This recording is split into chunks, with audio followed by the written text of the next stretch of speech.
Hi there, friends. It's your Mindfulness Sherpa, Sierra Ramm Cantrell, and we are going to be talking about these little cuties, pumpkins.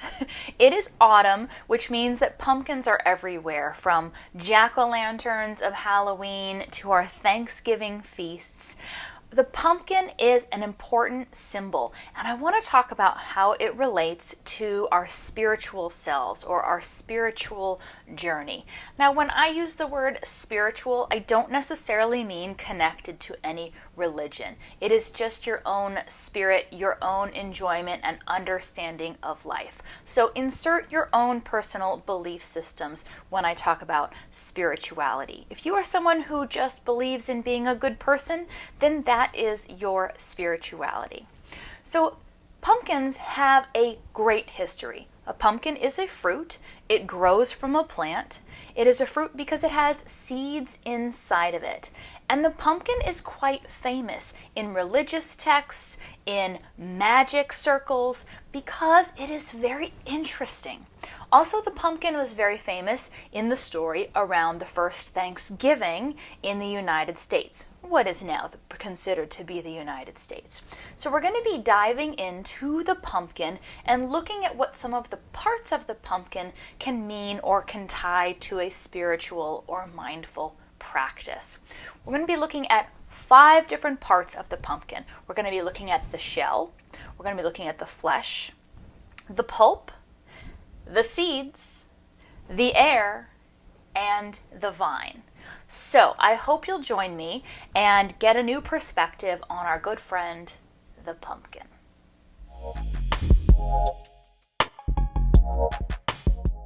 So as we begin our journey of the pumpkin's parts as symbolism for our spiritual journey, we're going to start from the outside. Doesn't matter whether you're a little pumpkin like this, or a little pumpkin like this, or the big classic orange pumpkin.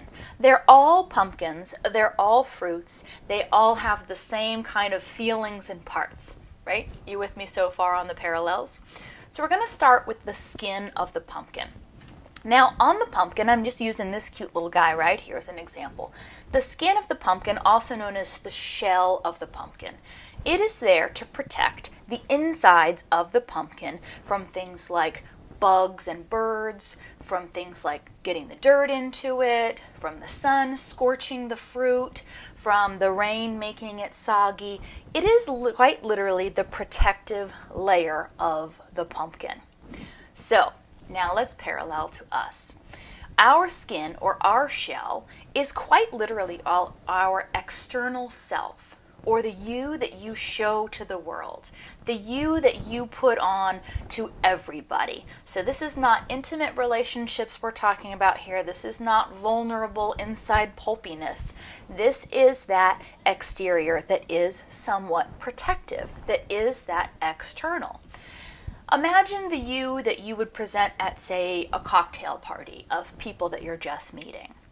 So a lot of this is surface things. This is who you are, who you identify as, maybe your job or your current season of life. This has a lot to do with the shell or that skin of your being. So sometimes we refer to this as our ego. Now, ego is our sense of self, our sense of who we are. The shell is kind of the most external part of that ego. Now, before you start thinking ego is a bad thing, it's not. Ego is actually very helpful. It helps us to understand who we are and what role we play. It helps us to define some of our boundaries as well. But the shell is important because of that protection element. If you were to wear on your heart on your sleeve to every person that you met, things might not work out so well. Also, it might not seem so special when you show that vulnerable, pulpy, soft inside to the people that you let inside into that pumpkin. So the shell, the skin, is that protective layer. It serves a purpose. Now, is it the most delicious part to eat? No, it's not the part that we eat in pumpkin pie, for example. We'll get to that. But without that protective layer, that fleshy part would be destroyed. So all the parts play in harmony together. The shell, the skin, the exterior of yourself, the you that you show to the world.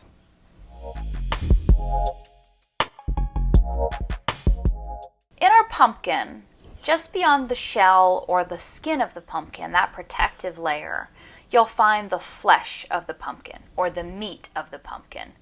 This is the part that would be used in pumpkin pie or in any kind of pumpkin dish, that meaty part.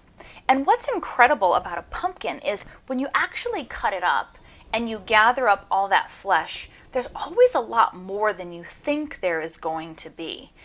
This is the edible part of the pumpkin that actually nourishes the body. This is a symbol for abundance because one pumpkin can actually produce a lot of this flesh that can actually feed a lot of people. Probably why it's the famous part of the story with the Native Americans teaching the pilgrims in the early United States how to plant and eat pumpkins as a reliable food source. So for that reason, the pumpkin is a symbol of abundance, of stability, of knowing that you're going to have enough food. One pumpkin can feed many people.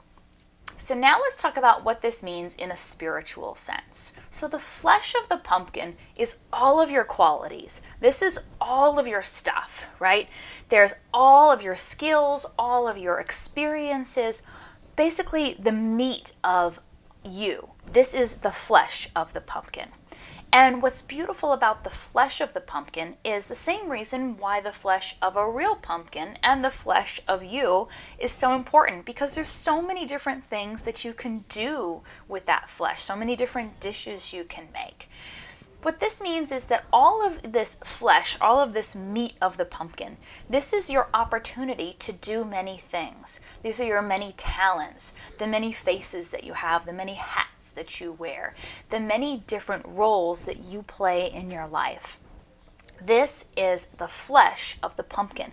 This is the nitty-gritty of the pumpkin. And a lot of times we forget about that because when we only look at the skin or the shell, we're seeing the you that you put out to the rest of the world. But as you know, this is not the whole picture.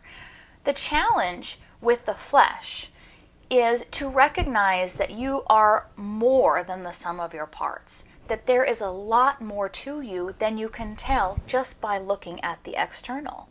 And the same goes for people that you are working with. The face that they put on externally does not tell the whole story. They often have stories, talents that you may not even know about if you don't scratch the surface. Getting down to the flesh, getting down to the really exciting part of the pumpkin.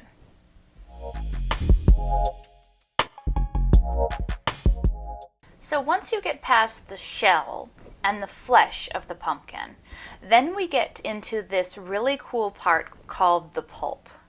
And the pulp is that spider webby material that connects the flesh with the seeds. Now, if you have sensory issues, you cringe when I talk about the pulp because it has a really weird texture to it. It has a stringy, sort of gooey, kind of a visceral, kind of a kookiness to it. But the purpose of the pulp is to help keep the seeds suspended in that pumpkin and also to feed the seeds the nutrients that they need as the pumpkin grows. The pulp is not everybody's favorite thing to eat, although it is edible. And what's really cool is it's all about these connections. So as we talk about the spiritual meaning of the pulp, all those little spider webs are all of your connections or your relationships with others, the way that you branch out and touch different areas or relationships of your life. Now this could be personal, romantic, friendship, work relationship, mentorship relationships, even the relationships you have with people that are difficult in your life. These spider webs, this pulpy, tangled web we weave, if you will, is important because it reminds us of that connectivity. And a lot of times that connectivity is there for a purpose that we don't always see immediately. Now, all of this pulp is inside the same pumpkin. It's inside that same existence, that same universe. And yet somehow we still tend to think of us as being very separate from other people in our lives. The pulp reminds us to think about how the connections can be important. There's a saying that I really love that many relationships are around for a reason, a season, or a lifetime. A reason could be you're working on a project together. A season could be you have a relationship during the span of that project or just during the span that you are working on a project together. Or then the lifetime relationships are those that you really have to make an effort and work at, that you want to keep that relationship around. So not all relationships are going to be lifetime, and not all relationships are going to be reason. But if we think of that connectivity, that pulp, as a connection that ties us together for some purpose, in the pumpkin's case, the purpose of keeping the seeds available, it might help you to view your connections in a more gentle, caring, loving way.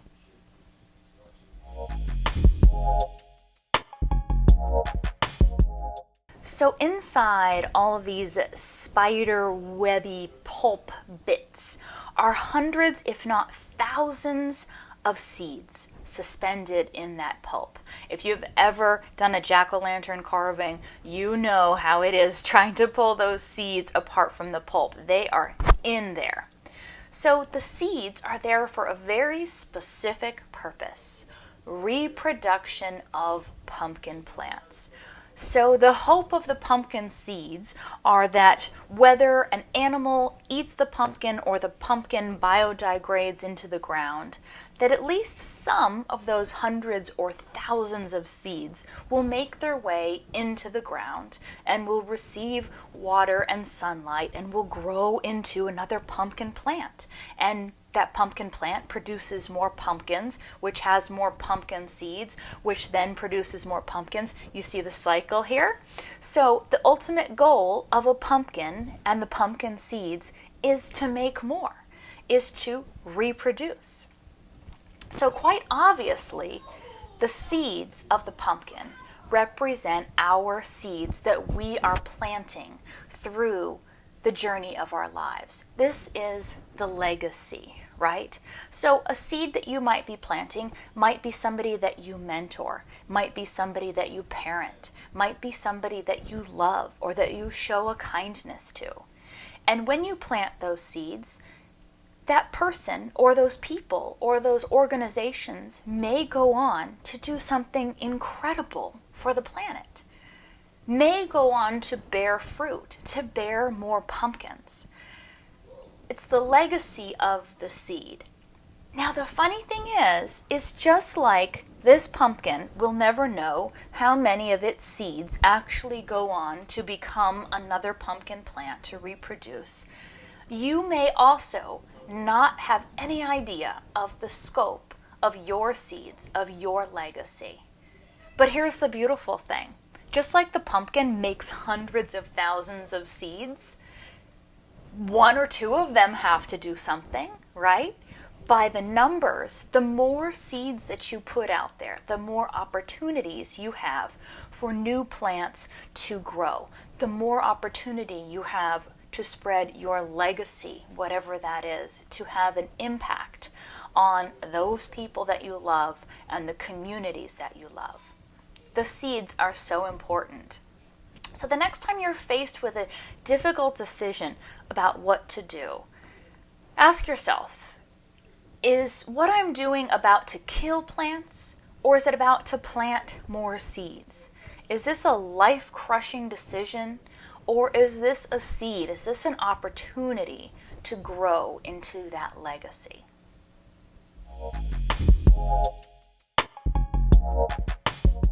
So we're deep inside our pumpkin. And yes, everybody thinks about that pulp, that spider webby material, and yes, the hundreds if not thousands of little pumpkin seeds. But there's something else that's inside the pumpkin that you might forget about, and that is space, airspace. When you first cut open that pumpkin, whether you're going to be carving it or using it for food or just like messing around with the pulp because it's fun, you might notice that inside all that pulp and all those seeds, there's actually quite a lot of space in there. There's space between the pulp strands. Sometimes there's even a big cavity of airspace in the middle where there's nothing. Why is there that space? Well, when you think about when the pumpkin is growing, it starts from a flower, and then that flower starts to change into a really tiny version of that fruit. And then the whole thing is growing at the same time. So there has to be that little bit of airspace because the pumpkin isn't totally sure how big it's going to grow. That airspace is important because if all that pulp was compacted, the seeds might not develop properly. And if there wasn't enough space for the flesh to expand, the pumpkin would explode. And if it explodes, then that protective shell can't protect the inside anymore because it's now on the outside. You see where I'm going with this? So that air space is important. That space that looks empty. So what does this mean for us? What is the space? The space for us is open space. Could be in the form of a pause, could be in the form of rest. No matter how awesome you are, you have to take time to sleep and you have to take time to rest and restore.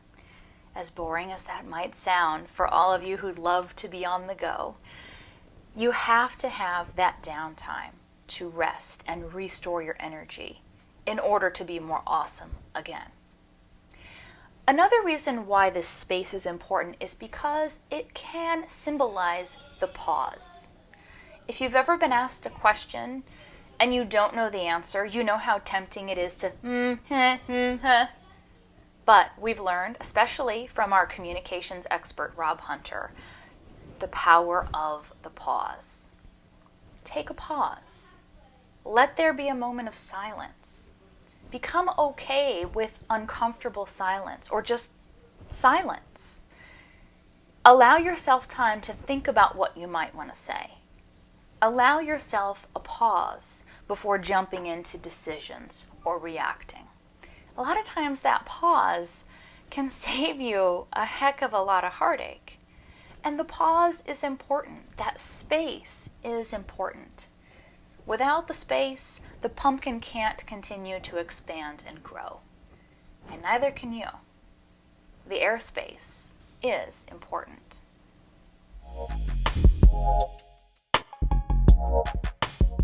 So we've looked at all of the parts of our pumpkin, but there is just one remaining, the stem. Now, this pumpkin has been cut off from its plant, so we just see this little stumpy part of the stem that has now dried up. But when this pumpkin is growing on the vine, this stem connects to the vine, which is the entire plant, which is rooted into the ground. And if we go back to Botany 101, is plants need to draw energy up from the earth, need water, soil, sunlight, in order to make the plants grow. So, the pumpkin's vine and stem are literally its connection to everything that it needs in order to grow. Without this vine or stem, this pumpkin would fall to the ground and would eventually rot, or it would just never continue to grow. So the vine or the stem, for us in a spiritual sense, represents source, the source of nourishment, just like the vine and stem of the pumpkin. So without the vine, there is no pumpkin. Without source, you don't exist. Now, I want to explain what I mean by source, because this could mean a couple of things. This could mean your biological source, whatever humans came together in order to create specifically you as a set of DNA. This source can also mean a spiritual force. And if you remember, when I say spiritual, I mean this to be in a larger sense. So depending on your set of beliefs, this could mean God or gods. This could mean energy. This could even just mean a oneness, a universal consciousness. However you identify to the term source, go with that. So remembering that without source, without the vine, there is no pumpkin, there is no you. This makes us feel very small in a world that is very big. And here's the beautiful part of that, is that we are a part of a larger collective. You might even say we're part of a larger team or a larger plan. When you imagine that you're drawing energy from source, it's not just you anymore, which can be very empowering, because now you don't feel alone in your struggles. You don't feel alone in your experiences, because if we all come from source, then we all feel the same things. We all have some of the same struggles. You might find peace in drawing energy or wisdom from your ancestors. You might find energy or peace from drawing from the fact that this is a human experience. Either way, without the vine, there is no pumpkin. The source, that light, you might even think of the source as your actual soul of your body.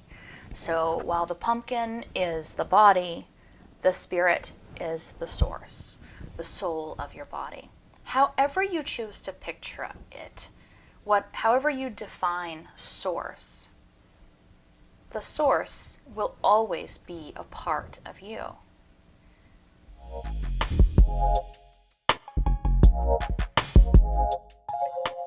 So that's the journey of ourselves as a pumpkin.